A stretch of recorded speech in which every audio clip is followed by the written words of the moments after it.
ہمارے ہاں معاملہ ہو گیا الٹا، ہم خود جو ہے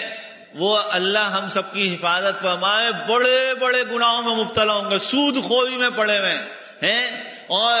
عیاشی اور فحاشیوں کے اندر پڑے ہوئے ہوں گے، لیکن جو ہے جب کوئی عذاب آئے گا تو کیا کہیں گے؟ پتہ نہیں کس کے گناہوں کا وبال آ گیا، یہ پتہ نہیں کس کے گناہوں کا وبال آ، یہ ہمارا حال عمومی حال ہو گیا۔ ہمارے بزرگوں نے اس کے بالکل برعکس سکھایا، بولا نہیں ایسا نہیں، آپ سجدوں میں پڑے ہوئے ہیں، آپ عبادتوں میں لگے ہوئے ہیں، آپ جماعتوں میں نکل رہے ہیں، آپ حرمین شریفین کے سفروں میں لگے ہوئے ہیں، جب مسلمانوں کے اوپر کوئی مصیبت نظر آئے، کوئی مسلمانوں کے اوپر کوئی پریشانی نظر آئے تو یہ سوچو کہ